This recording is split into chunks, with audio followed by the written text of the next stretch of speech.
I'm a food soldier on some of these things. And I knew you were not the mole. The people who have been in my DM, I kept telling them, and they were like, oh, you never know. And I kept saying, KOT is not the mole. And I'm grateful that it came out. But now I don't want to blame Morara entirely. I want to blame Kenyans. Why do you consume information at literal meaning? Morara said the person who was a mole, a lot of his biodata was missing. But KOT, we knew where he went to school. KOT has been the same things he was explaining. I was among the people cheering him when they were in Mombasa doing civic education.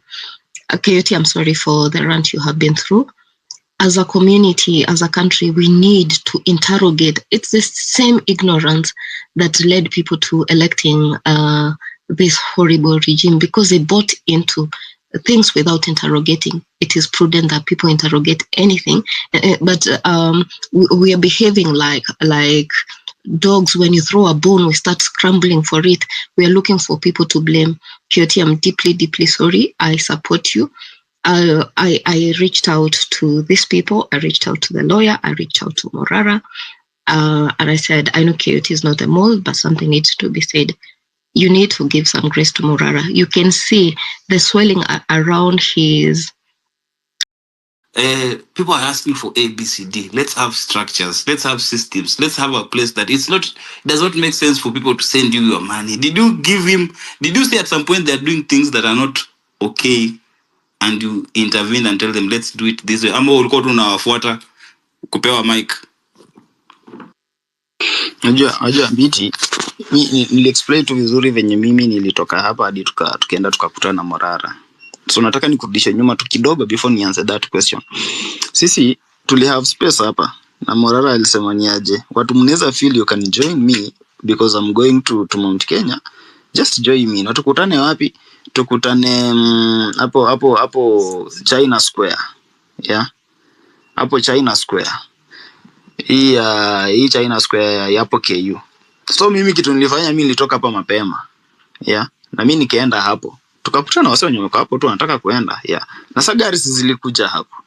Hizo gari tujifix kwa magari twende. Mimi nikajifix kwa gari moja ya one of the guy home now, probably I call him a friend because at times tukitoka nilikuwa naingia kwa gari. Kuna siku nyingine by the mafuta yake iliisha na niliweka hapa namba. Sijui kama mnakumbuka, niliwaambia watu tuko huko sijui wapi huko Kericho, huko ndani njia hata haipitiki na gari ni Axion. Na mkatuma tukaweka hapo mafuta, mnitumia 2500 na niko na hizo statements. So mimi sikuwahi uliza hizi pesa zinatoka wapi, because me honestly me ujua, because before tuende huko Morara asema he has a team, watu wenye wanamsaidia kufanya hizi kutafuta hizi stall project mali ziko, wako na group, and so the probably the funds zenye zinatoka in public zina fund that project, of which me I was so much positive about that. Kasema acha si tufanyaje tuende. And so mimi si kuenda wakati na nataka probably pesa zenye zimetuma huko ati zikwe tunazitumia. Hapana, mimi sikuenda na hiyo mind, because at some point mimi wasitakangi ni kuwa burden to someone. Mimi nilienda tuko nikijua nimepata gari, this guy has offered to give us a lift to tembe wote because wamesha fuel nini, acha tuende. Mimi ningekuwa hiyo gari. Yeah. Na hiyo gari ndio tumetumia kwa hizi trips mbili, because sasa inaweza sema tumepiga mbili, because tulienda Mount Kenya, tukaenda Rift Valley na tukarudi. Hatujaipiga kitu kingine tena. Yeah. And so mimi sikuwahi kuwa na issue ya hizi pesa, because at some point ukianza kujiingiza ndani kwa vitu, ukianza ku question, pia mtu anaona like people might think that you are becoming a threat. You want to know so much, of which I've never been interested in that. Mimi kitu nilikuwa nataka we continue with what we have been doing, because mimi civic education sijaanza juzi after tumeenda Mount Kenya. Siniwaambia tumeenda Mombasa. Nimetoka Mombasa, tumezunguka huku hii Nairobi hapa, tumeenda sijui hizi mama nini hizi centers sijui zinaitwa aje, rescue centers and whatever. We have been speaking to people there. Yeah. So me, I felt this is a good chance because we are going somewhere now. We have a public address system. We can address people in large numbers, and I know how to address people in large numbers. I can speak fluent Swahili. English ikikuja nasemanga sio lugha yangu, but at some point I fumble with it na peana point out. Nikasema acha tu tuende. So mimi nikienda huko, mimi nilienda nikijua whatever I'm going to do. This team, the same thing they are doing, the same thing I'm doing. And so hapa online tulikuwa tunapigana, mbona tusikuwe na single space, we bring people together, we unite. Mimi nikasema now because hapa online pia tumekuwa na issue, acha nijaribu ku unite with these guys, we go and do this. Na tumekuwa hapo, then honestly mimi naweza sema aje, mimi sijaiko sana Morara, hata hadi saa hii hatujaiko sana hatujaiko sana Morara, ama tuka have issues ama tuka have doubts, but it was until juzi venye alisema I create WhatsApp and Instagram groups for creative teams. And then after doing that, he then said, I have appointed this guy called Jenny Patrick at the Villager 254 as the chief of staff.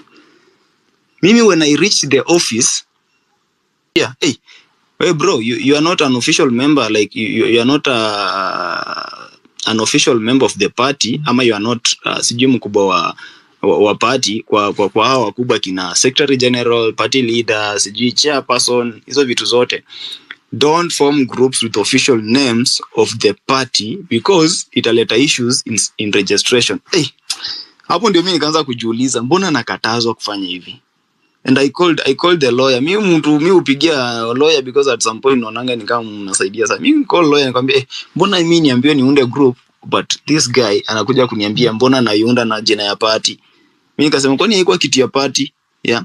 Na after that kwani kuna nini mshafanya nini? Kwani msha select leaders kitambo party? Mimi sikuwa najua. Nikasema ni sawa, kama ni hivyo then let me go edit ni change because mimi sitaki kuwe na conflict hapa. Kukuwa sijui niko na interest ya nini. Mimi I went there. Kachukua hiyo nini ya Telegram na nikaiweka nikai-open, ikakuwa ya kila mtu aongee hapo ndani, nikasema it's an open forum. Ikakuwa hivyo. Hapo ndio kulikuwa na issue. So mimi hapo nikasema hapana. Mbona ni hivi, like kwani nimeonekana aje? Mimi hata siko interested kukua sijui chairperson wa party ama kukua nani kwa party, hapana. The only thing mimi nilikuja hapa, I came here because this group is doing civic education, and civic education mashinani is what we have been what exactly tulikuwa tunataka kufanya. And so mimi nikasema hata mkiangalia mimi venye wanaongea nikipewa mic, I only talk about few issues. Inakuanga corruption issues, tribalism issues. Apart from tribalism issues, pia nasemanga like we come together as young people and as a nation together to ensure that how watu wako na integrity issues wenye kwa office they go home. I've never talked anything past that. Hata munipe mic, hiyo ndio inakuanga script yangu. Mimi I only want unity, end of corruption and end of tribalism. Mnaweza tafuta video zangu msikie zote. Hivyo ndo mimi usema. Nikishamaliza mimi narudi kwa gari, natulia, naingia na tweet because I'm always on the move while tweeting. I'm always on the move while hosting spaces. Si ati nini nasemanga bana, kuna watu niliacha online huko na walikuwa na depend kwetu. So ni must niweke space ya watu 200 wenye wanakuanga wetu wakuje tu bado waongee. So imekuanga hivyo. I think mimi naweza kujibu tu hivyo mbiti honestly. But mimi sijakwaruzana na mtu mahali. The only thing we'll bring up ilikuwa tu issue ya security. Na nimekutumia something in your DM, unaweza angalia. Hiyo ni DM kutoka kwa my uncle. Amekuwa na issue sana akisema mbona watu wanakufanyia hivi, kwani wewe ni NIS? Ndio imekuwa issue. So anyway, somebody else can ask Kenya or whoever of the speakers. I think to make us say waiting.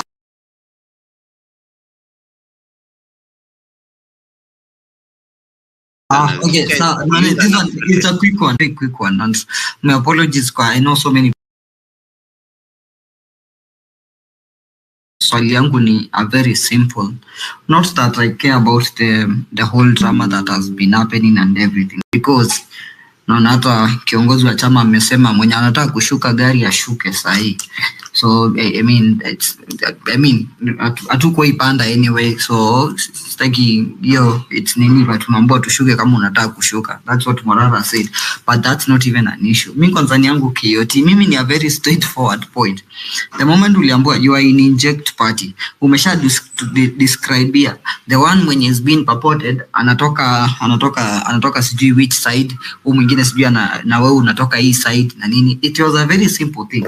The moment unaambiwa unaaccused mpaka unasema how much of this is a life threat to you. Kwa nini usiseme like this was supposed to be a straightforward? If not Morara has mentioned, wakumbuka nini ungesema tu this is a very straightforward thing. This is the person who is being nini kwa party na ni hivyo iisha, because for me is the history yote I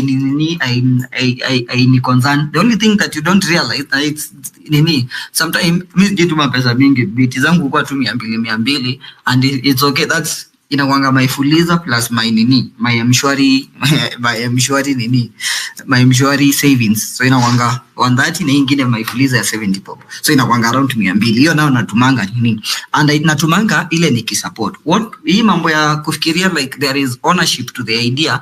That has been the biggest distraction. So sisi kwa tukisupport, we just support. Is never a big deal, because there are things that kuna vitu zenye tunaona like okay, it was moving well, then ideas are being rushed. Sasa kushanza kufumua party immediately, party inatafutiwa logo immediately, then now like hiyo si part of the fundamental issues most of the people wenye wamekuwa address na vitu kama hizo. So kitu yenye nini naongelea ni about the destruction that is happening right now. Sasa kuna shift na shana dani that is happening. What you're not realizing is kuna mtu atamka aniambie Mkenya ukiona chenye nani anafanya haikufurahishi, wewe achana nao. What you don't realize, it has been a collective responsibility for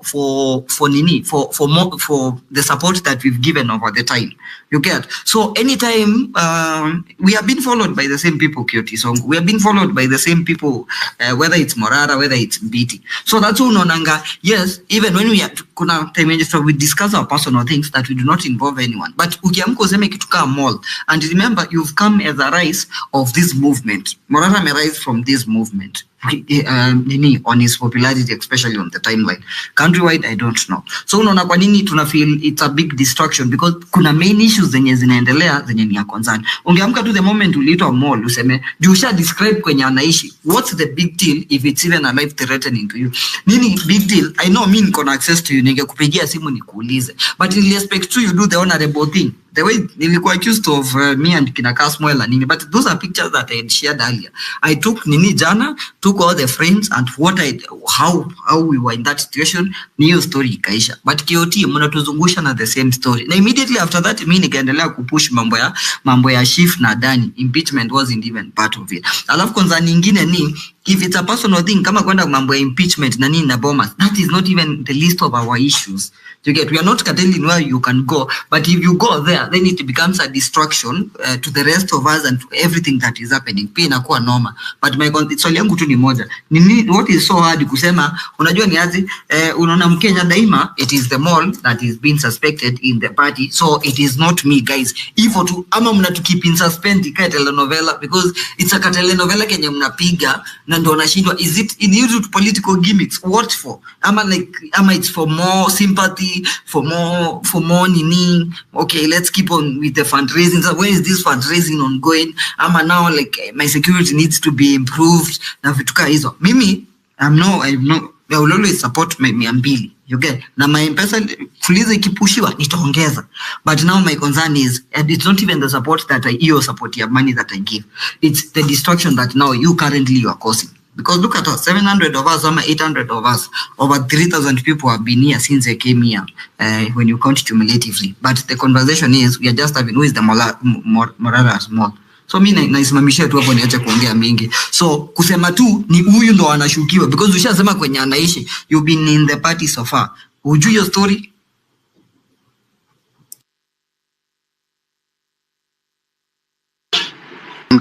Mkenya ushamaliza huko unauliza swali ama submission bwana? No, nilikuwa nauliza swali because nashindwa kwa nini ushatu describea kwenye anaishi na wewe unatokanga hii side. So ilikuwa tu a very simple thing. Mbona mnatukeep na drama? You get, why are you doing? Mbona mnafanya drama? Why are you sabotaging what you sabotaging what you've always been doing? Mkenya. Yes. Na mi personally. Si mimi nikuambia kuna kitu mimi sipendangi, kitu inaitwa conflict. From my side mimi sijaipenda conflict. And so mimi kwanza nilikuwa nataka hiyo ni outline that description ya kila kitu na pia niwapatie my description and then you compare the two, like you put them together. Like hizo nini exams za ABCD za primary, you have a marking scheme and you have the answers, you try and compare them. Hiyo ndio kitu mimi nilikuwa nataka kufanya. You guys, you judge me according to what I've described. Na pia if you want the proof of everything I'm saying, I give you the proof. But then me according to the description yenye Morara alifanya, honestly si ati mimi naweza sasa simama hapa niseme ni Mbiti ndio mall juu Mbiti anaishi kwa boma sama nini kulingana venye ameambiwa hivi na hivi. But that day I thought as a team, mimi nilikuwa Mombasa, I thought as a team they have agreed that they have ejected a person out, and so it was a matter of mentioning the name. And so mimi nika positive to see how people like we have nikauliza niwaambie the mall ni nani. Yeah, but before that mimi nikanyoroshwa kitambo huko, so hata hii kesi ya niwaambie ni nani then pia ikatana against mimi, ni wewe tu unaona. So mimi nikaachana naye. Sorry, this is becoming too much. You are drinking all the energy in me. Sasa hata saa hii nasikia ni kama nitakuwa na wazimu. I have to speak. Acha niwaambie. First and foremost, ambia Morara ambia Morara ambia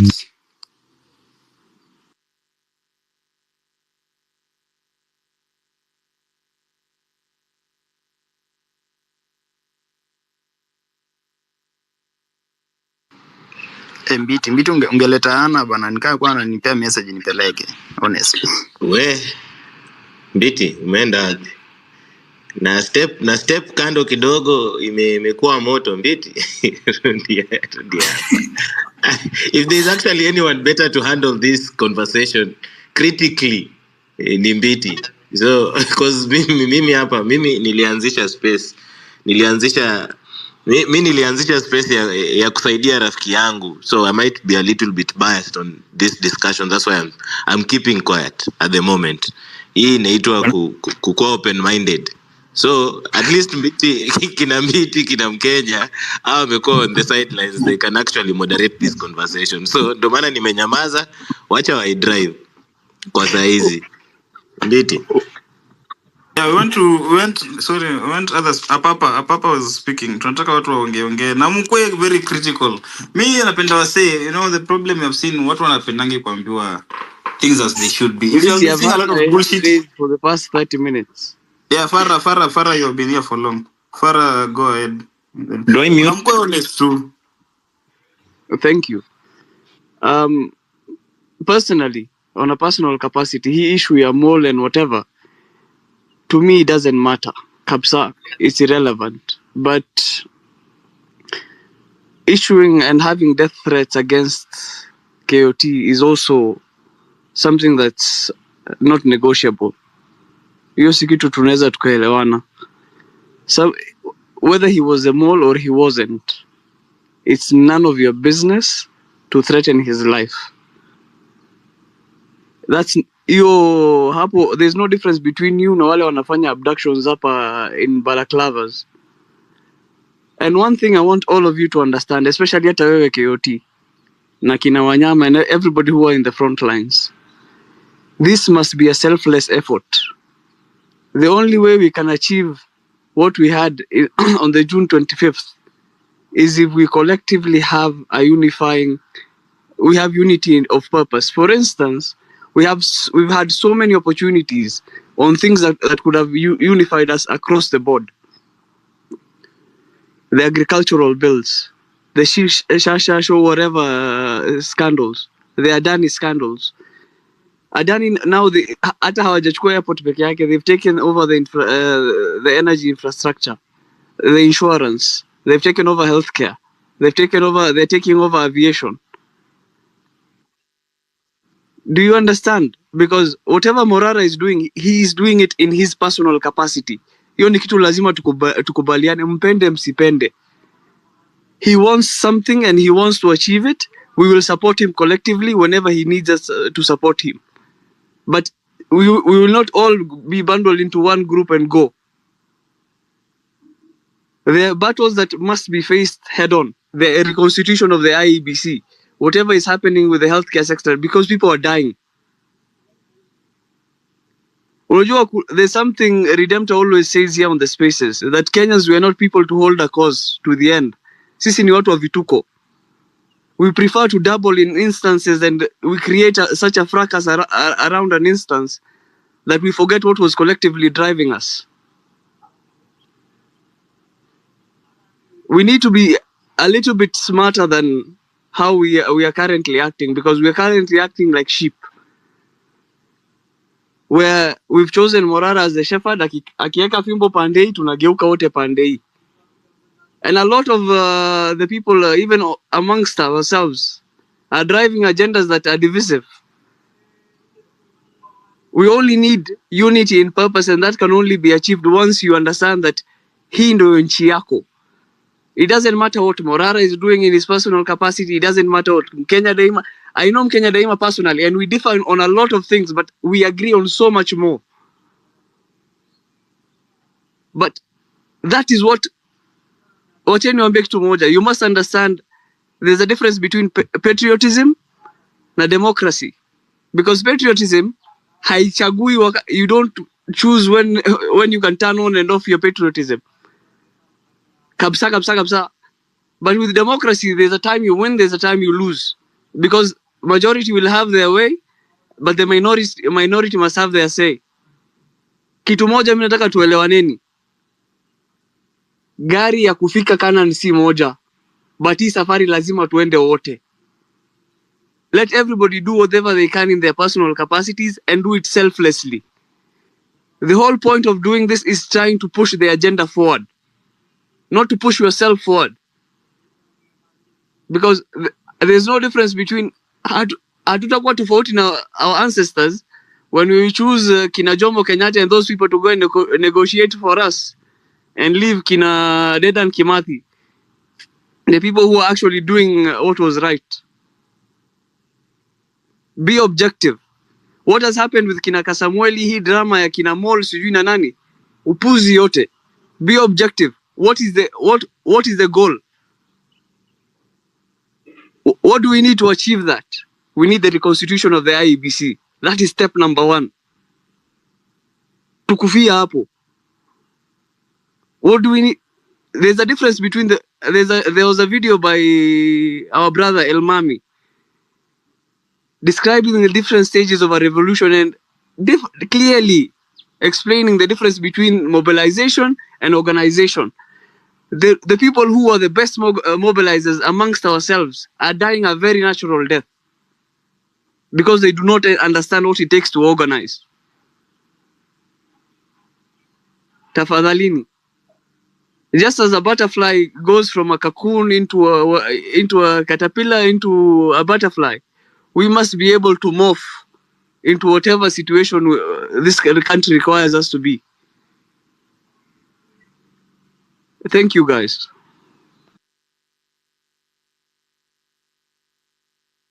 Yes, sawa.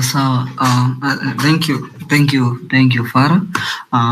Najua ayo umekuwa for a minute, but Mike ya who is speaking? Anna, your mic was out, but daktari, wacha daktari ya jump in, then Anna, you unaweza jump in kindly. Daktari?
Yeah, Anna, are you there? I know your mic. Am I audible now? Yes. Thank you very much. Out of all these things, mimi nakasirikaga sana because I used to be a teacher. And I'm thinking like, hi, I'm dealing with kids. I'm listening like kids. You're fighting between yourself and you. It's like as if you're waiting for somebody to come and tell you, no, stop fighting, stop doing this. All of you are adults. The minute you go umegonga 18 years and 1 minute and 1 second, you are an adult. No wonder the deputy used to call us my children. My children. Yani ask yourself, wewe uko na miaka 18.5 and you're bringing all this bullshit here. We are fighting things which are heavy. Health is dying. Adani is taking over. Parliament is a big pigsty. Businesses are failing. Agriculture is going down. You will be one day unable to feed yourself. Because of what? Because of those pigsty, the people who are in that parliament, deciding everything for you. And yet it is you who is supposed to decide for yourself so that themselves, they can go and validate what you are supposed to say, what you want. And here you are, fighting like babies because of kuna kamutu hapa kamefanya. Be correct, be direct. Kama kuna mall, sema nani ndio mall, voilà c'est tout. Wachani stories za kukimbizana na kugongeana na kutu. We are already tired. People are tired. This thing is only handling inashikililiwa na just one small thread. Because if you look, it's only our force. The more we are garnered around a small a problem, that's the only way we do not have guns. We do not have the energy to waste right now. Mmepatiwa kisarakasi ya impeachment. It has already drained us. The same day any deal was being discussed in the courts. Can't you find yourself a little bit of a heart ya kusema no? Okay, you want to be the best, the party leader. Okay, good. People have given you the mandate. Do whatever you want. God damn it. But if you come with your pettiness here, your baby shit wisdom, hamuna experience, how are people outside who are mwenye nauza sukuma wiki na unga na nini na mahindi atakubelieve aje akiona mna behave like this? For heaven, put yourselves together. Biti, you have said you know the structure. Why don't you do the structure? Give it to them. Wacha wakatai. Give it to them. There's no need that I know the structure and then I do not. Give it to them. Wapatie your structure. Wacha wakatai ndio tujue sasa what we are dealing with. Hizi zingine wachaneni nazo. KOT, you have the energy. You want the place. You want to be the member of parliament of your area. So what do you do? Kama hii party imekukataa, enda kwa ingine. Okay, Mtata has a very beautiful party waiting for you there. Huh? And he will teach you. He'll give you the experience. He will show you the way. And you will come out even better. Wachana na hizi sarakasi na vitengo. You need experience, and you're not going to get experience through Morara because you're almost the same age. Go to somebody who's going to give you more energy, more experience, more thoughtness. Well, that is all my take. Mumenimaliza, I am out. Can I say something, Wanyama? Okay. So I'm Kenya. So I think the issue is quite clarified, and I'm trying to ensure that yo puzi yuko kwa TikTok iishe. Hizo message inatumiwa was delete mapema because the issue has been clarified. Morara has said I'm not the mole, despite the fact that I worked with Didmas for some times. But who has never worked with any politician in this country? Hata watu tunasema ni wazuri, see at some point wa in ODM wakatoka. But honestly mimi according to, like, from where I stand, I'll continue with my civic education journey, because we started all along huko kuanzia June up to now. In fact, tulianzia hata ni before June huko nyuma tukisemanga the one term president. Kuna hiyo hashtag we used to run here, and so we are not going to stop that. So me personally, I feel like your discussion ya mall, let us end it there. And if Wanyama, you feel like we can continue with this space, wacha tuongele main issues. We have a lot of burning issues, guys. We have the Adani issue. We have the Shifu. We have the Songo unapotea kidogo. KOT. Not kupotea in terms of sauti. No, we shall make the statement. The only point tu leo tunataka tu ni kuguide. Nini, all these people when they request mic ni watu 100. Don't just think that they are here to discuss mambo ya mall. Kina Anu wako hapa wameongelea nini. So nini, don't belabor that point. Wacha watu wapande waongee what they want to speak. Mambo ya nini. Okay. Hiyo si wewe unalima or anything. Unapotea kidogo, but it's okay. Wacha, let me give I like gender equality, so let me give a Dolly mic. Papa, I know you've been waiting, but let me give a Dolly mic. She has been waiting for a very long time as well. So Adoli, are you there? Adoli, Nyadhiwa. Okay, Adoli might have disappeared. Okay, Papa, then we love to hear from Ayo. Ayo bana, Pole, I swear, I know you are supposed to be next, but Pole, I swear. Thank you, guys. First of all, you'd allow me to say something in regard to the mall issue.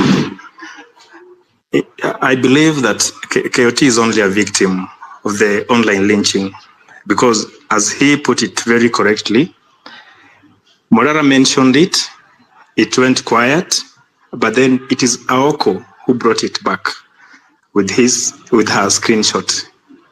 Then people picked it up and they began the lynching. That was very unfortunate.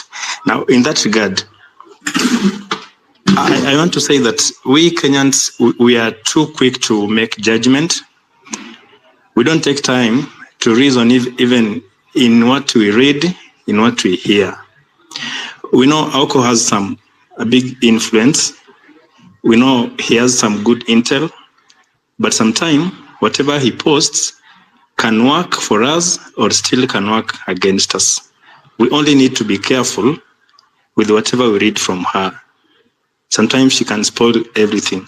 Now, yesterday, I think it was yesterday, she had a post in which he tagged Bitok, her conversation with Bitok, in regard to what was to happen in the course of the day.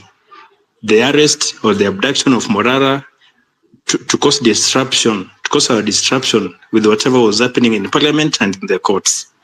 Now, I also feel that this man or whoever is giving her information can also be using her, because they understand her influence. They can also be misleading her to disrupt us. So let us just be careful. Now, until this moment, I believe from my observation that we still don't know whether we should have a party or we continue as a leaderless, as an agendaless movement, as a formless movement.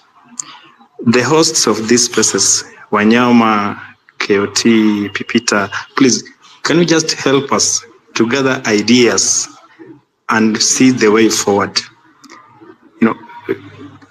Coming into these spaces, then dismissing whatever everyone is doing, trying to show that we have the best of the ideas, but in real sense, we are doing nothing on the ground. It is very, very, very mediocre. I don't agree with that. If you have idea, please, those guys, for example, of Morara, what he is doing, he's trying to come up with a structure. Please, if you have the ideas, like Hannah has said, can you just approach the team? Can you approach KOT? Can you approach anyone in that team? Can you present your ideas to see what best it can do for the movement or for the party? And it has always been, and as it has been put, we have so many clusters. But the destination is one, only that the roads are different. Can we play our role? Mimi kama activist kwa online, I do my role. Those who have the ability to be on the ground, like KOT, alijitolea kwenda kwa ground, kuwa na wengine kwa ground, let us also support them. But we end up fighting everyone just because we think whatever they are doing is not right. That's not good for us. Sometimes I feel that we still don't know what we want to achieve, and even if we know, maybe we don't know how to achieve it. We don't need to go the party way, no, but we can have that as one way. We can have activism on one way. There are people who raise matters in courts. They are also doing their role. Do we really appreciate them? Sisi tunataka tu kuja pale, we say what we think we know, we say what we think is good, then tunapotea. Please, to me, that's a wrong move. Let us appreciate what everyone else is doing as we also put in our effort. For the group, for the movement, it will achieve us a lot. So Wanyama, please help us to organize ourselves. The host of these spaces, please, Mimi, I believe you are the guys to lead us. You are the guys to organize us. Don't just let us come here, shout, itafika saa 8, tunasambaratika. Tena kesho, we begin another space. We are moving nowhere. We are going nowhere. Please help us. Coordinate, organize us. We are banking on you guys. KOT, I'm sorry for what is happening. And please allow me to say this as I finish. Please, people, those who are dismissing the lynching of KOT, I think you are wrong. Matters of security, very paramount. We can't watch one of vile amesema kesho atavimiwa streets kwamba he's a mole in our movement. What will you do? Tutakuja hapa tena tuanze kupiga kelele kwamba nani wameingilia KOT. That's very wrong. He needs our protection. Everyone else in the movement needs our protection. I've known KOT, mimi nimemjua tangu posts zote zimekuwa online. I've known them through KOT. He has been on the forefront until the time ameamua kwenda ground. I salute you for that, bro. Thank you very much. Continue doing what you're doing. Sorry for what is happening, but please gain courage, be strong. We are behind you. The rest of the listeners, speakers, please let us talk about something that can bring us together. Let us avoid too much criticism. It won't help. Can we have ideas that move us forward? Thank you, guys. Sawa. Alafu guys, mkipanda, be very critical. Bring the aspect, be very critical. Try to question things. Try to have that conversation that is going to, to a later reaction. Tafadhali. Once you get that mic, uliza the right questions. I'm sure you requested the mic na kuna there are around other 72 mics here I'm supposed to give. So just to be very critical, then and straight to the point. So yeah. So Ayo, kindly jump in. Hey, gentlemen, ladies, habari zenyu. Hope mko fiti. Mabonga my guy. Niaje bana. Hata kumaliza bana. Hata kumaliza bana mabonga bana. Hey. Anyway, this is probably nikipeana my first submission. Mabonga, you are not here, but Mabonga, we've been speaking online, and I don't want this to be just about Mabonga, Morara, whatever, but I want us to more talk of solutions and things that matter. By saying that, I do not mean that the issue that is happening is not of importance. What is of importance here is now that those threats that are being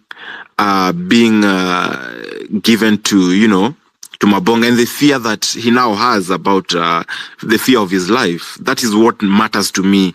Whether he's a mole or not, hizo ni an issue. Hizo ni side shows. For me, hizo ni muzita kiki za kisiasa. So, And the question that I want to ask you, KOT, real fast is from where you sit, or rather from where you stand, do you feel like I'm more concerned about your safety and your political career, because you declared in one of the spaces that you want to get into politics, and we supported you because you've been trying to, support young people to get into politics because we have clear mind and we have best interest for the nation and we want to bring a change, and that doesn't really mean that all young people are for a better change and all that. But my question to you, Mabonga, is from where you sit, do you feel that being or rather involving yourself with Morara is of any benefit to you as we speak right now, politically speaking? And if yes, okay. If no, what are you doing about it? And I'll tell you this for a fact: politics is not for small children. Politics is for grown ass men or grown ass women, people who can take threats and deal with them and not cry foul or mwanze kikitiel. Niko sure politicians wengi wamekuwa threatened na politicians wengine, but that is just politics, And what I want to say is that at this point you really need to be strong and don't give them a reason to see you as weak in any way. If you've decided you're joining politics, you have to be as strong as possible, because hizi vitu utazisikia sana. Kesho utasikia. Si tumeona hata politicians wengine manyumba zao zikichomwa nini. And I'm not saying it is a good thing, but they're still going strong. So for you, if you feel threatened, do you feel like going on the journey with Morara is something that you need to do? Because I remember the first day that I saw you with Morara, I asked you, have you joined Morara? Have you joined his political party? Because I'm seeing you with him. And I think your time mlikuwa mkojoa ma V8 na ma TX. Like, are you going that direction? Yeah, so my second question could be probably, what is your future? And because your future is in your hands, how are you dealing with it? And ni direction gani unataka kuchata? Because we can cry foul kwa hizi spaces as much as we can. But politics is just politics. It is dirty. It will always be dirty. And there's nothing we can do about it. Kenya, we know its political trends. Yeah, it's dirty. Right now, zinafanyika between Ruto na DP wake. Hata is not DP anymore, I don't know. Yeah, so you will encounter such. How are you unangoja kudeal nazo aje? Because we won't be hosting spaces to just deal with issues happening in whatever. At some point, you'll have to be a man and stand up tall and say, you know what, guys, it is what it is. Kaende. Kufa dereva, kufa makanga, tunafanya hivi tu venye tunafaa kuifanya. So those are my 3 questions to you, if you can answer me kindly. Alafu, before you even start answering, guys, tusikuje kwa mic, tuko na leave button hapo juu. If you feel this is too much and this is to answer nani uko chini, hana venye alikuwa amesema is too much ni nini, I feel that was a bit nuggish. If you feel like it's too much, kuna leave button, just leave, go take endo kunywa maji, relax, kuje kama uko re-energized. Juu wengi wetu tuko watu wangapi hapa ndani, almost 616. Tuko hapa cause tunaweza itake. So let's just take it the way it is instead of complaining. Thank you very much. More KOT, go ahead please. Ayo, you know how old am I? Taka nikuulize swali because you know me. I'm only 24 bana. Hawa watu wenye wana take threats huko nje, wanasiasa wakiambiwa watawawa alafu they just move with it. Hawa watu wako na security. Ni security yangu bro. Kwa hii mahali niko ni Mungu wangu tu na maombi ya wazazi. Hiyo ndio security niko nayo. So if I hear anything and without speaking, mkiona nimeenda bana, hamtasema nilikufa kimwanaume. And so me coming here to tell you I'm facing this and this, it doesn't mean I'm crying foul. I'm just being concerned because I'm only 24 and I want to live up to 80 huko wana. So hizi miaka zingine 6 zimebaki jamani, zikikatiwa short hapa because nimejifanya mimi ni mwanaume. I don't think itakuwa hivyo, but with the time, of course, you guys, I told you blank point here that at some point I would also want to enter politics, not even just entering politics. I would want to be a member of parliament for my constituency, because I feel like hizo mashida tuko nazo zote, we can only tackle these issues kama sisi pia we go in that positions, because honestly kama sisi Gen Zs tungekuwa in those positions and we identify a problem ni mtu fulani, see, we could have get rid of that. Angalia venye members of parliament wamefanya jana. See, they said now Rigathi is the problem, let us get rid of him because they have power, they had to. So tukilia hapa we want change and we are not doing anything about it, we don't want to go for these seats, then who will bring this change? Yeah, because I came to realize that at times political problems, they only need political solution. Because we have a political problem, which is accountability, transparency, tribalism, corruption. It means that we also need to play politics. Then we go there and bring this change that you want to see. And the only place you can bring this change saizi is being a legislature. Huwezi kuwa MCA alafu you want to bring change in Kenya. Ama huwezi kuwa governor alafu you want to bring change in Kenya. How? Hauwezi. So hivyo ndo nikasema. So mi personally venye umeniuliza like where do I see my future, ama sijui like najiona nikienda wapi. Mimi without fear and without contradicting myself, 2027 mimi sijui kama watu watanisupport kimili ama hawatanisupport, but I'll give it a shot. I will do it. Hata kama sitapigiwa kura, kama ni yangu tu probably na mamangu, ni sawa, but I'll go for it. I'm still a young person and see that I'm of ambitious, but I have that ambition of probably becoming the change that I've ever wished to see. And so hiyo ndo naweza kujibu. And so mimi personally saizi kusema ati maybe I'm distancing myself with Morara or I'm continuing with Morara, I don't think I have a concrete answer for that, because I also want to probably hear from people around me. Mtu kama wewe, you are so close to me. Mtu kama Wanyama, you are so close to me. We speak at personal level. Hata wao tunaongea vitu zingine outside even the movement, outside the struggle yenye tunafanya hapa. At times we advise ourselves. And I've been joking with you guys, naambia bana, nyinyi wase wakubwa. Mimi ni mtoto hapo najiona kama last born, but I want to learn from you guys. You also need to learn from me. Wanawaambia blank point huko kwa kale ka group ketu kwa watu 4. Yeah. And so saizi I don't know. Mimi kitu nilikuwa nataka tu ikuwe aired kwamba I'm not the mole, because being a mole at 24 it means hizi miaka zimebaki huko mbele. I just have to work with the government for the longest I will live on this earth, but because I'm not, I felt like it should be addressed. Watu wajue kwamba this guy, you only persecuting him for free, because I've never worked anywhere. I've never even wished to join any security agency in this nation. I've never even figured out how to join them, sijawai. And so me and Leona, it's painting me bad.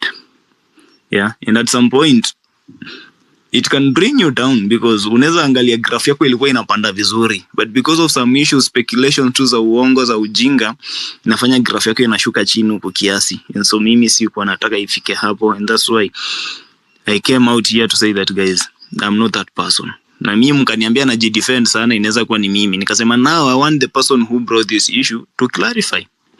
But I can see Morara has clarified that on his comment. I wish he did it as a single tweet, but just responded to Jennifer somewhere there.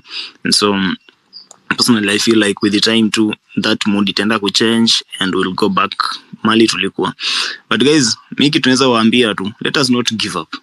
Yenyewe niliambiwa kuna challenges tutaface, mimi sikuwa najua zitakuja in this manner, but these are some of the challenges you guys expected zitokee. Me personally sikuwa na expect something of the sort itakuja kutokea. Probably mimi nilikuwa na expect kitu kingine tu, but sio hii kitu ya kuambiwa wewe ni mtu fulani and you are not that person. Deep down you know that. And so acha tuendelee kupiga civic education, tuendelee ku identify issues and give problems. Adani is the big room now, the elephant in the room now. Shifu sure, hizo vitu zote zenye mnajua Ruto must go, let us combine them and we move together venye tulikuwa tuna move.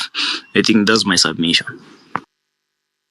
Sawa, asante sana Mabonga.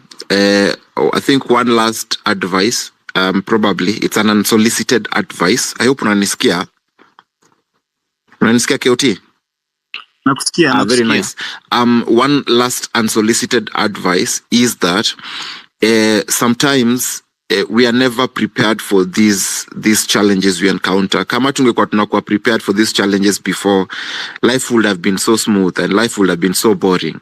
So, and that is what makes life, and it makes the wins we have in life celebratory, if that makes sense. So what I want to tell you is, nobody prepared you for this. Nobody prepared you for these challenges that you're going through. Nobody prepared you for life in itself. You just leave it the way it comes and you learn as you go, because as the Kinambiti will tell you, my learned friends will tell you that life has its own challenges, and there's no classroom. This is the place that you don't go to any classroom to learn how to survive in life. But as moving forward, I want you to know that there will be more challenges, even bigger than this. And you'll still have to forge forward, because like I told you earlier in my previous submission, that Kenyan leadership, or rather Kenyan politics, is dirty. And I don't think there's any country's politics that is not dirty. And you have to put on the gloves, deal with the dirt the way it comes to you, and stay strong. Regardless of your age, nobody here right now cares about your age right now. You took up the task, move with it as it comes. Sorry, I'm being a bit too hard on you, but it is life. Life is gonna be hard on us as long as we are here. Yeah, so just be tough. As it gets tough, you get tougher. Move on regardless. If you feel like you need to take some time off, take some time off, kunywa maji, rudi back to the movement and move on. Do not just give up. Like you just said that you're not gonna give up, do not just give up. That's all I can tell you, but I wish you all the best. But you're always here to talk to. If you want some a few hints here and there, we can always call people. We are akina Kibwana at our reach, they have experience. We can always call them and talk to them. How do we deal with such? And that is why we are creating a community around us to help us move and navigate through life. So don't try and move through it alone. Ask questions, talk to people. You can't do this by yourself. I think that's all I can tell you. But good stuff you're doing out there. Challenges have to be there. I wish you all the best in your endeavors.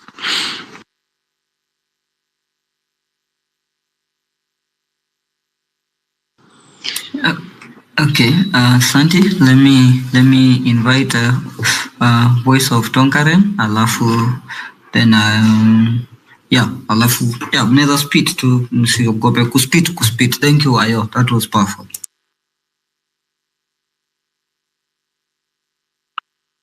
Yes, thank you Wanyama for the opportunity. I've been waiting for so long.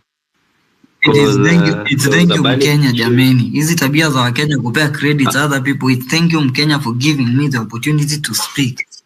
Yeah, sawa. Thank you Mkenya. Now let us proceed back.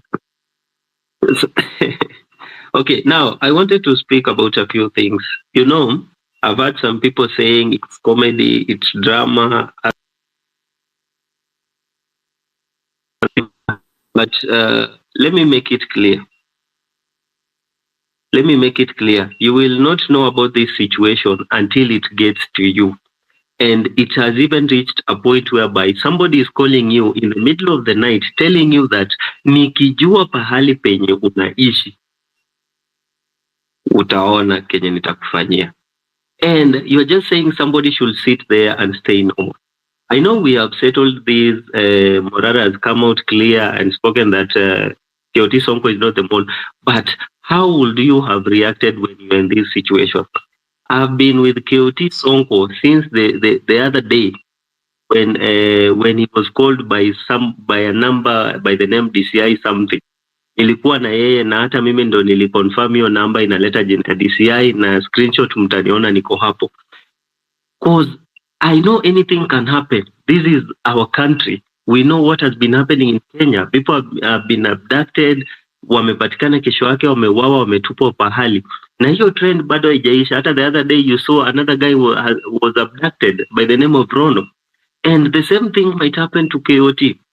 Aya, imefika to a point whereby sisi wenyewe tunamthreaten ya kwamba tunakuja tumpige kwa sababu imesemekana there is a mole and people are coming with assumptions ya kwamba ni yeye ndio mole. So it is our duty to stand and defend him instead of attacking him. It is our duty to make sure that the people who are in authority, the people who are trying to fight for us outside here, we are on the same movement. Na si vizuri venye nimeona watu wakikuja wakimsalimia wakikuja huku na huku, they are so fast to judge, they forget the good things that you've been doing outside there, the commitment, the dedication yenye umeput against fighting for a better system. That is not right. And somebody here said ya kwamba politics is always a dirty game and it will always be a dirty game. That is a wrong statement. Politics has always been a dirty game. But the reason why we have even come together right now, it's because we are fighting that system. We want a better system that will be equal for all. Yenye tutokuwa tunasema politics is a dirty game, but politics is about building your country, building your community, building where you come from. And that is why sisi wengine kama leaders, we are standing up and we are going back to our communities and we want to make sure that we uplift them. Kwa sababu these people that we voted for have failed us. And they are taking us towards the wrong direction. Kama mimi sitasimama, then area ya kwetu haitabadilika. Kama KOT hatasimama, then area ya kwao haitabadilika. Ni sisi sasa tumeona ya kwamba mabadiliko inahitajika. And we have to rise up. Now, if you are fighting one another, then we are not going to head anywhere. We are going to stay stuck na tutaanguka. Kwa sababu haja ya hao watu ni kuona ya kwamba sisi tumeanguka, hatuendi pali popote. That is their aim. And I want to emphasize on a few things. You see, when I talk about unity within our movement, I'm not just referring to standing together in good times. Unity starts with a shared vision and our values. You see, it is the heartbeat of everything we do. We are united because we believe in the same goals. We share the same purpose. And we know exactly what we are fighting for. Without that clarity, then there is no foundation. But you see, with it, we move as one. And we become very strong and unstoppable. But let's be clear.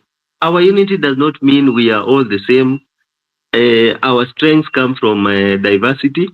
We come from different walks of life with different stories, experiences, and perspectives. And that's what makes us powerful. You see, when we bring our differences together, we create solutions that are richer, stronger, and more innovative than any one person could do alone. So that is the purpose of unity. Now, for us to stay strong, communication and collaboration is key. We can't afford to have gaps in how we talk to each other or work together. Open communication, like the platforms we are hosting right now, they keep us connected, and we get ideas from different people. You see, there will be times when we disagree. That is normal. But we can't let those disagreements tear us apart. Our mission from the beginning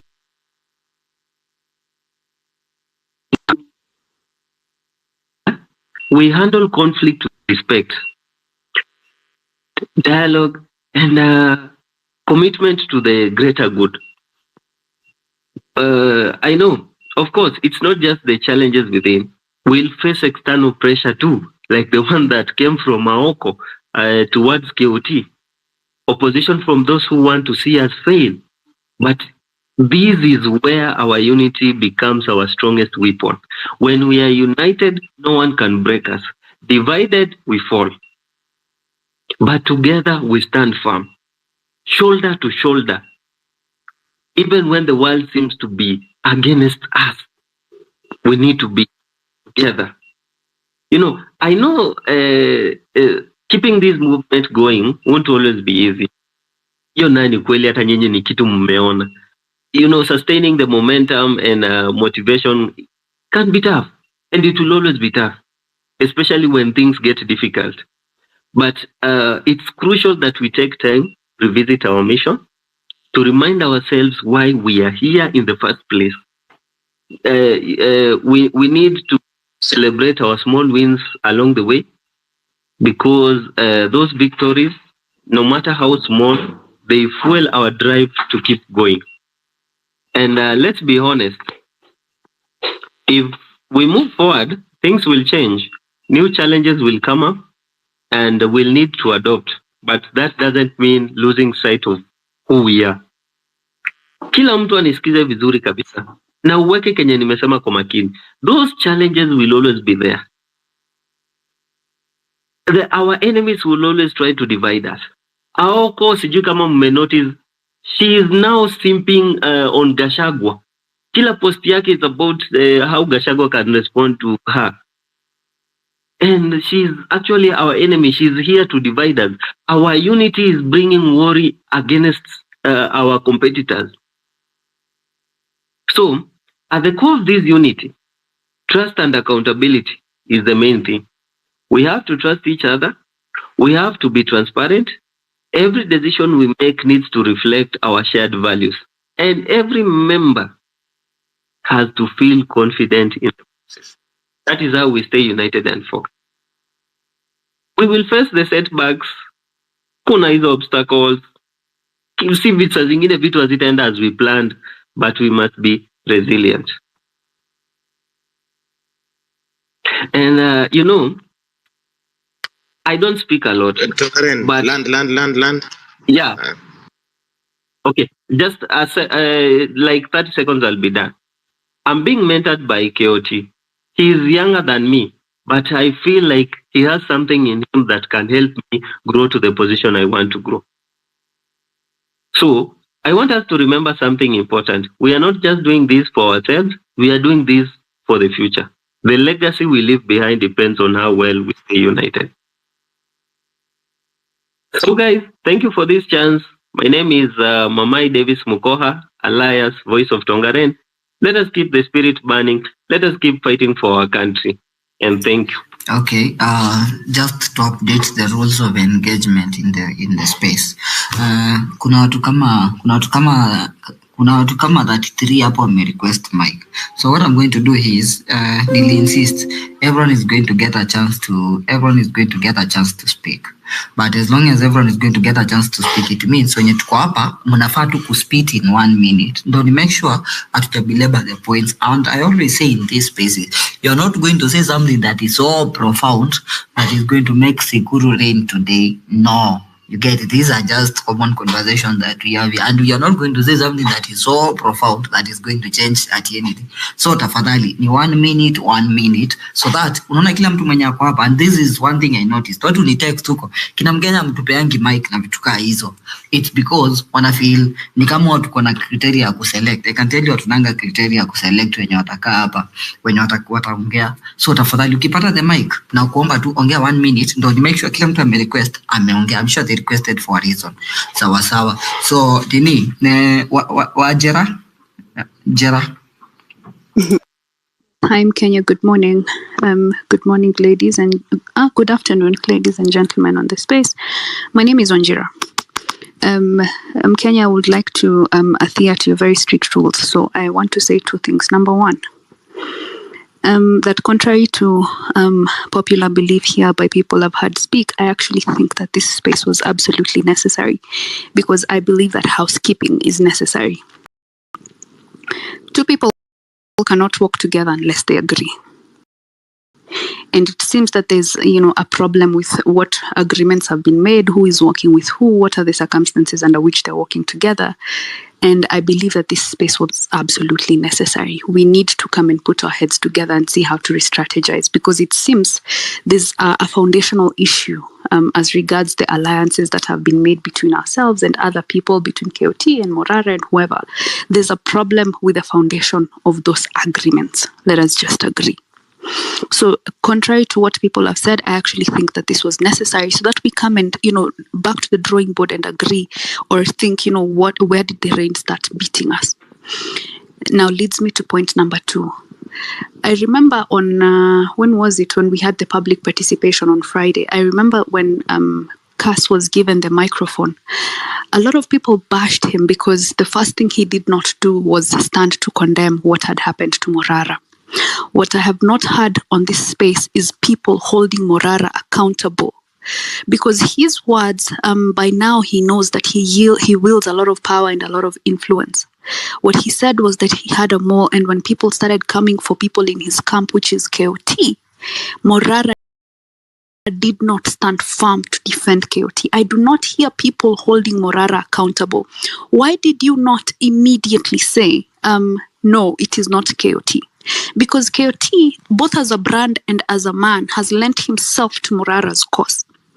KOT has mobilized for the release of Morara, for the printing of banners, for the everything. He has even done cross-country trips with Morara. Yet Morara has not stood in the same unwavering manner to defend KOT. I do not hear people holding him accountable. Why, when they started felling one of your generals, which was KOT, why did you not stand firm and say it is not him? You people, lay off this guy. Because I do not believe that there's anybody that has done so much for Morara like KOT has. Maybe there are others, but KOT has done a lot with and for Morara, both as a brand and as a man. And it has even gotten to the point where now that attacks have gone beyond KOT's brand, it is now personal. They want to come for him. And you have heard the man, he's saying that he feels his life is in danger. And I do not feel that enough people are pointing enough fingers at Morara to ask him, why did you not defend KOT? It has taken us holding this space for me to see a comment hidden deep in other comments, not even a main post, hidden deep in other comments to say, actually, sorry, it is not KOT. You have done over 14 other posts. Since you did your post about the mall, you did not talk or you did not defend KOT. I do not think that is right, because this again is about loyalty. I do not feel that Morara has been loyal to KOT the way KOT has stood up for him. I do not think it is fair. And if I was to be asked what KOT should do, stand by yourself, because you built your brand without Morara, and there will be life for KOT after Morara. Do your own thing. Thank you, and that is all I wish to say. Wajira, just a quick one. It's a little bit personal, but let me just ask it in the public domain. Are you comfortable me asking? Yeah. That was a powerful submission. This is personal, but it's in good faith. Are you married? No. Yes. Okay. Since you're not married, have another extra minute. Just have another extra minute, please. Yeah. All I was trying to say is this, and I think I have told KOT in the same unequivocal terms, that there will be life for you, KOT, beyond Morara, just the same way there was life for you before Morara.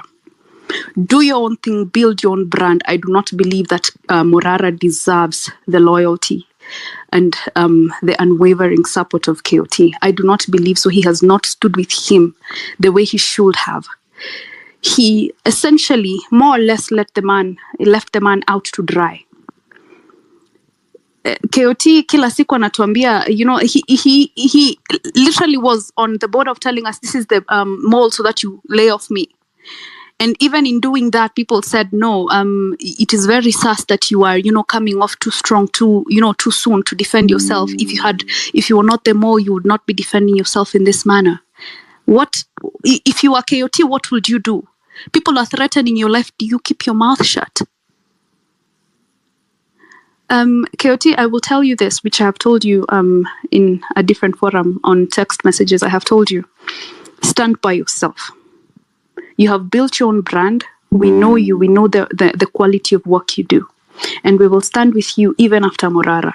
I do not feel you have been treated in the way you deserved to be treated. Because at the end of the day, it comes down to people who make us. I do not feel that you have been treated with the dignity, respect, and loyalty that you deserved to be. Stand by yourself. That is all I wish to say. Okay, thank you. Imeniuma kidogo that mmekuwa mkiongea na KOT kwa text, but you know what? I've been that DM. We will be there.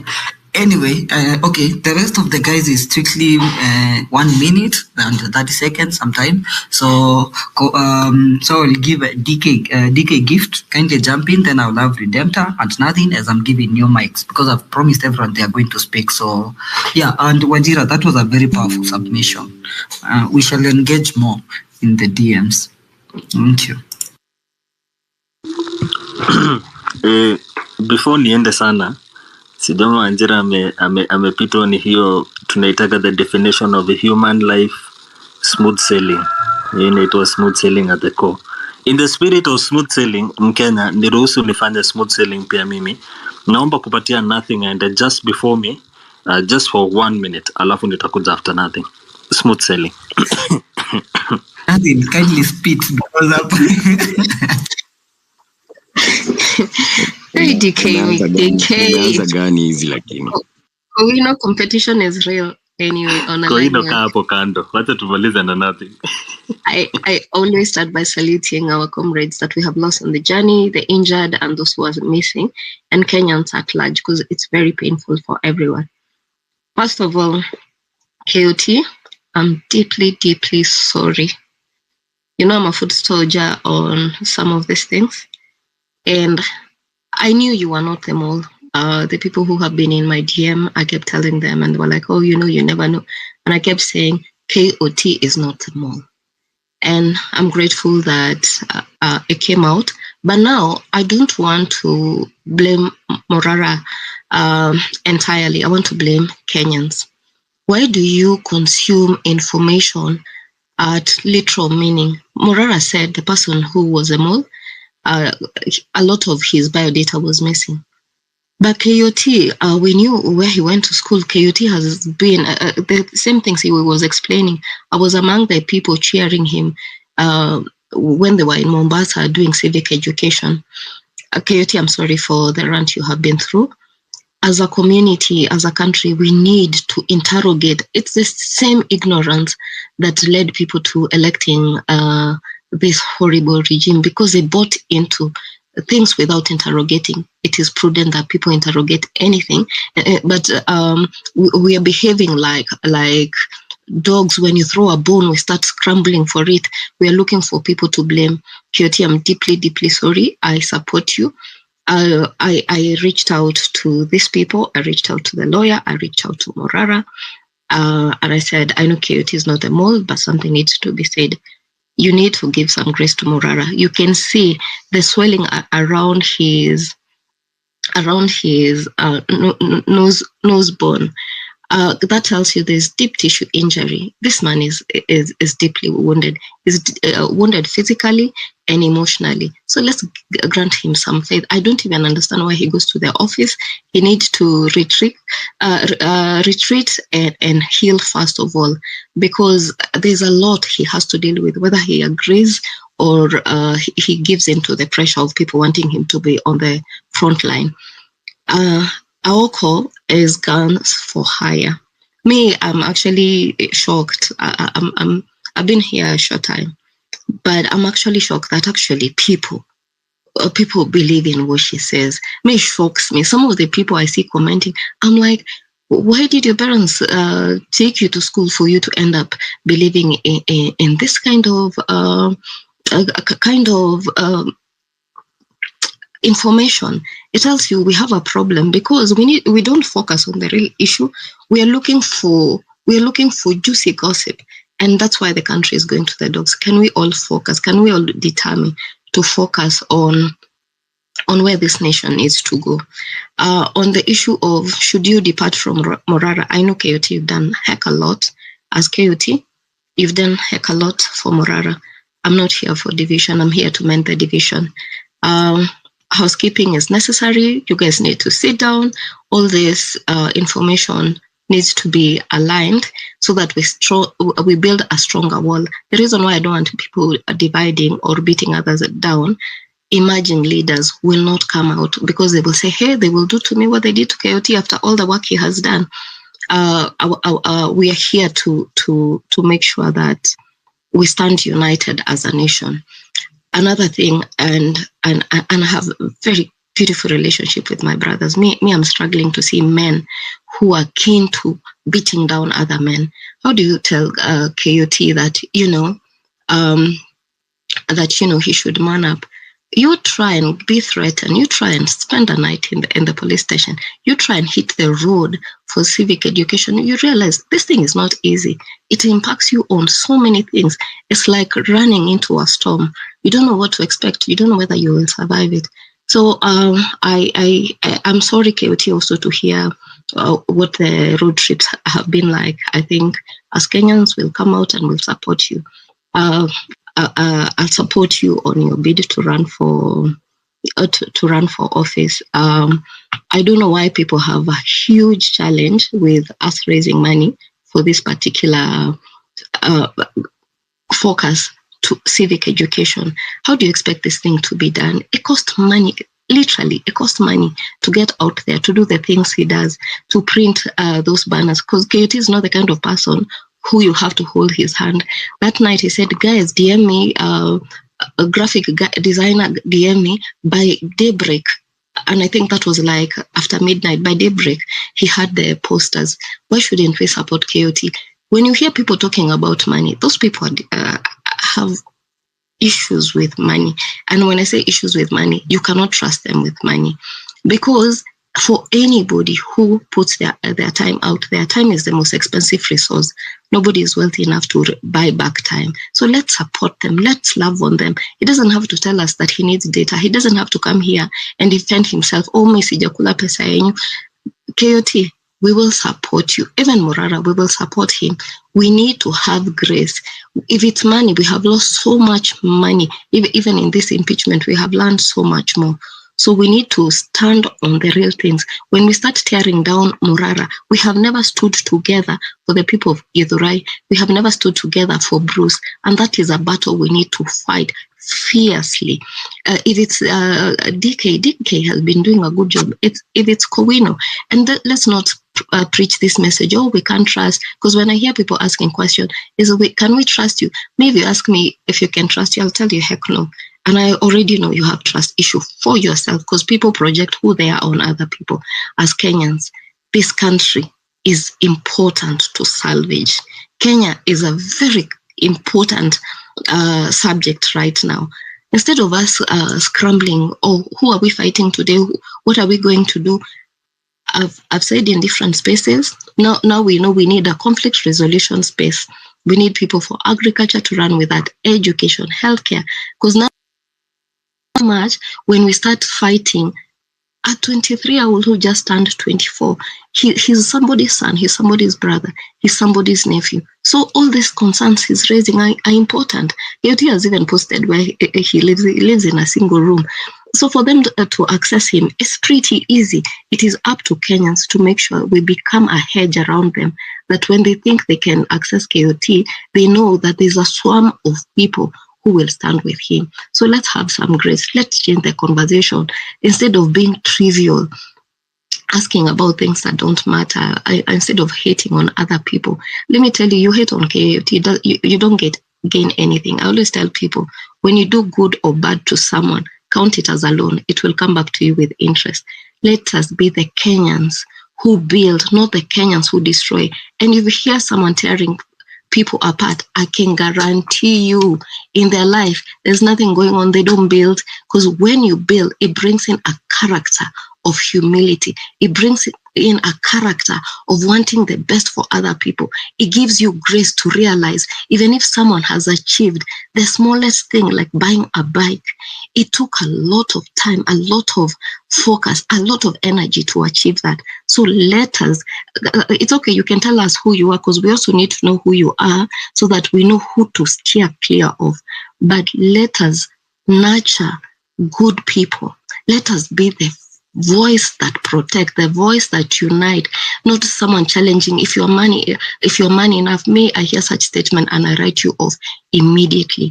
To people on the spaces who you feel, I'm ready for this season of a new Kenya. Brand Kenya needs you. Brand Kenya needs those voices we have never heard about. A lady called Wanjiru held a space, and the voices we had, we were amazed. Beautiful people with 9 followers, and they had brilliant ideas. And we need to have a space where these people actually come back and repeat for themselves, because I don't believe in plagiarism, running with someone else's idea. They come and you hear them for the first time, and you realize we have been focusing and shining light in the wrong places. Democracy dies in dark corners. Where that You are light saying all the needs to right shine. things, but kindly. I learned. Yeah, okay, fine. DK, bana, it's okay, but go on. Sasa well, DK 1 minute hapo ulishapeana. So I'm going to allow the Uno and DK, thank you for the Dita line. shorten yangu, dita make sure itakuwa as short as possible. Well, first off, Mkenya nimesikia umetuambia tupe credit mahali inafaa. Thank you for giving me the space. Wanyama, thank you for allowing us into your house. Good afternoon to everybody, and thank you for listening in. My name is DK Gift. Like many of you, I am a Kenyan, a young man, a husband, a father, and a person who's believing for a better country. And I want to say 3 points here in the shortest way I can. Number 1, we are a society that does not want to look at the mirror and see our own reflection. My statement, or that statement, I've said it because the kind of behavior that we are having in this particular discussion, and that has been ongoing for the past couple of days, was better yet reflected by the leaders that you and I put in that National Assembly yesterday. We behave, and I am going to say it without shadow of a doubt, nikienda off sawa or contradiction. We behave like a group of crazy madmen in the market. Today we are going this direction, tomorrow we're in that direction. It is purely better yet reflected in the leaders that we brought into the National Assembly. No better way. And that is why you see today, 2-3 days ago, a bunch of people are here speaking and saying, DK, tuko na wewe, tararara. And it will take 2 seconds for you to forget that yesterday you told me you're with me, and tomorrow you're the same person bashing me. That's what we've become. And it is a pity that we don't want to accept that that is what we have actually become as a society. I personally, from the day I started this journey, I have decided to view this journey as I have a cleanup to do on myself. This is not just about calling out the people who are doing it wrong, but they are doing it wrong there because we put them there. So it starts with me before it goes to them. Number 2, I am not going to speak as to the statements of mole si mole. I mean, it is as simple as this. Kama unajua KOT, kama umeongea na yeye, kama umeinteract na yeye, then you know what is true, what is not true. It is as period as that. We are so strong to let a group of persons to push us to a direction without asking ourselves what we're doing. So my number 2 point is, I have a problem with somebody speaking up and saying that this is what is happening, but you cannot come and defend a person that has been working with you as soon as you have spilled the beans, whether you meant them or not in the time you did. And if you surely did not mean them, then I don't understand why you are able to do 8, 10, 12 tweets within the same 48 hours that this person is being beaten up, but not a single point are you getting to be able to pick your phone, type and say. I mean, how long does it take for you to just pick and hold a phone in front of you? If you have the ability to put for us a poll, and I'm saying this as somebody who has found certain ways to try and support his party and his intention, and KOT is here, he can say he knows there's some things that I'm doing on the background. But I am the kind of person who I don't believe just because I support you, I cannot call you out. No. Just because I I care about you just because I support you does not mean I cannot call you out. I will call you out. How is it you have the ability to put a poll to ask us if you are a project, but within the same period of time, you cannot be able to pick a phone and make it clear about somebody that has been standing with you? I leave it at that. Number 3, tafadhali, venye tu ayo alisema, kuna kuwaga na kabaton kanaitagwa leave, kana kuwaga mahali top right corner, kana kuwaga in red, very shouting red. If you have a problem with what you hear people are talking about and it is getting to you, nobody asked you to come in the first place. So do not come and try guilt trip people by telling them that they are speaking and not doing what they're saying. We are so good as a society to speak our minds, but our actions are truly and always questionable. So you come, you pick the mic, you say, hey, kama una kitu ya kufanya, then supatiana ufanya, wacha kushinda hapo kinini. The question is, what are you doing? What are you doing other than opening your mouth and calling it out as if you're the Jesus and we are the rest of us Judases? What are you doing?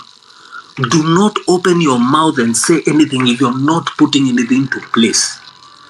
I will speak right now proudly like this because I can confidently say, and I have people here who can speak for me and say it, I am doing something, whether I am having questions for it or not. So put that in mind. Thank you very much. Have a good evening. Have a good afternoon. Sorry for taking time.